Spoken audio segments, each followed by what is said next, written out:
తెలంగాణలో phone tapping కేసులో నిందితుడిగా ఉన్న శ్రావణరావు విజయవాడ సిట్ ఆఫీస్కు వెళ్లారు. ఏపీ మద్యం కుంభకోణం కేసులో శ్రావణరావు విచారణకు హాజరయ్యారు. దుబాయ్లో మద్యం కుంభకోణం చేసిన వారికి శ్రావణరావు ఆశ్రయం ఇచ్చినట్టుగా సిట్ దర్యాప్తులో తేలింది.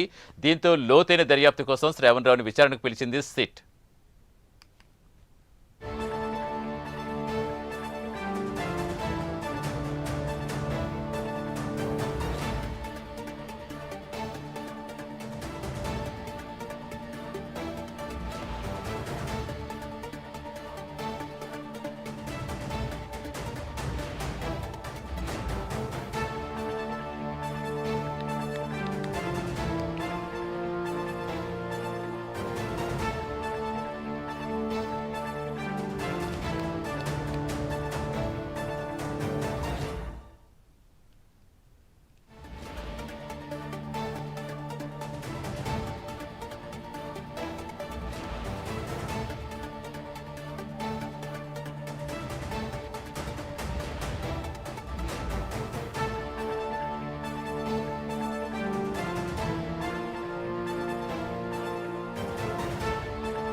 తెలంగాణలో ఫోన్ ట్యాపింగ్ కేసులో నిందితుడిగా ఉన్న శ్రావణరావు విజయవాడ సిట్ ఆఫీస్కు వెళ్లారు. ఏపీ మద్యం కుంభకోణం కేసులో శ్రావణరావు విచారణకు హాజరయ్యారు. దుబాయ్లో మద్యం కుంభకోణం చేసిన వారికి శ్రావణరావు ఆశ్రయం ఇచ్చినట్టుగా సిట్ దర్యాప్తులో తేలింది. దీంతో లోతైన దర్యాప్తు కోసం శ్రావణరావును విచారణకు పిలిచింది సిట్. పూర్తి సమాచారం ఇచ్చేందుకు మా కరెస్పాండెంట్ రాజ్ కుమార్ జాయిన్ అవుతున్నారు. రాజ్ కుమార్, విచారణ కొనసాగుతుందా? ఏ టైంకి వచ్చారు శ్రావణరావు? ఏంటి ఇక్కడ ఏం జరుగుతోంది అసలు? గంట క్రితం సతీష్ శ్రవణరావు సిట్ కార్యాలయానికి చేరుకున్నారు.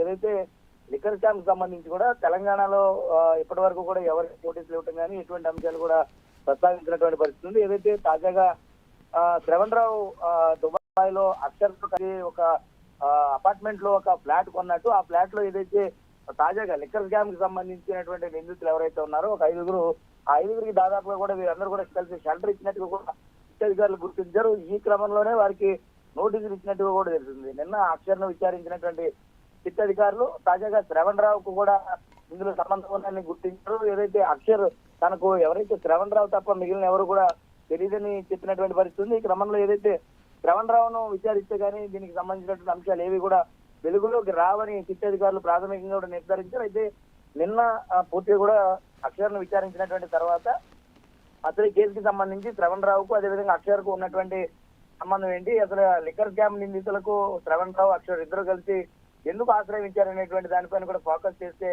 దాదాపు 2 నెలల పాటు ఆశ్రయించినట్టు కూడా తెలుస్తుంది. ఫిబ్రవరి 27 నుంచి ఏప్రిల్ 27 వరకు దాదాపు 2 నెలల పాటు వీరందరికీ కూడా ఆశ్రయం కల్పించారు. ఇందులో ఏదైతే చాణక్య ప్రధానంగా కూడా కీలకంగా వ్యవహరించినటువంటి వ్యక్తి లిక్కర్ స్కామ్ కేసులో, ఈ లిక్కర్ స్కామ్ కేసులో చాణక్య అనేటువంటి వ్యక్తి ఏదైతే దుబాయ్ లో ఉంటున్నటువంటి ఈ ఫ్లాట్ లో ఉన్నట్టుగా కూడా నిన్న అక్షర్ సిట్ అధికారులకు చెప్పినట్టు కూడా తెలుస్తుంది. ఏదైతే మీడియాలో వచ్చిన కథనాల తర్వాతే ఈ ఎవరైతే చాణక్య ఎవరైతే ఉన్నారో అతను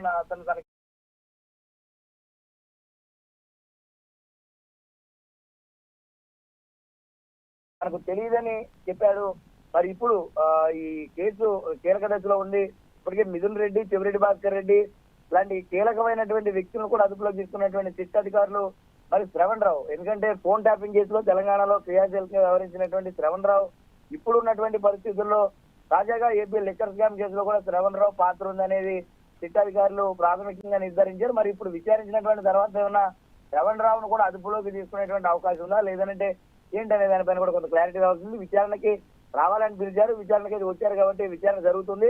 దాదాపు కొద్దిగా గంట కింద ఆయన సిట్ కార్యాలయానికి చేరుకున్నారు. మరి వచ్చినటువంటి తర్వాత ఇప్పుడు ఉన్నటువంటి పరిస్థితుల్లో ఎలాంటి విచారణ జరుగుతుందనేది కూడా కొంత ఆసక్తిగా ఉందని చెప్పుకోవచ్చు. Satish. Right, thank you Raj Kumar.